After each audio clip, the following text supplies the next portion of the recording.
নাটোরের সিংড়ায় বিজ্ঞান মেলা ও দ্বিতীয় বিজ্ঞান অলিম্পিয়াড অনুষ্ঠিত হয়েছে। বৃহস্পতিবার সকাল 11টায় BIAM laboratory school and college চত্বরে এই মেলা অনুষ্ঠিত হয়। উপজেলা নির্বাহী অফিসার মাজহারুল ইসলামের সভাপতিত্বে সভায় প্রধান অতিথি হিসেবে বক্তব্য রাখেন নাটোর জেলা প্রশাসক আসমা শাহীন। এ সময় উপস্থিত ছিলেন অতিরিক্ত জেলা প্রশাসক জান্নাত আরা ফেরদৌস সহ আরও অনেকে।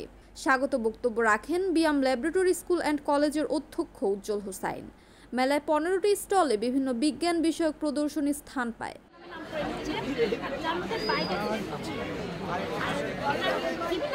যদি দুইটা গাড়ি দুদিতে যায় তাহলে সংঘর্ষের কারণে মানে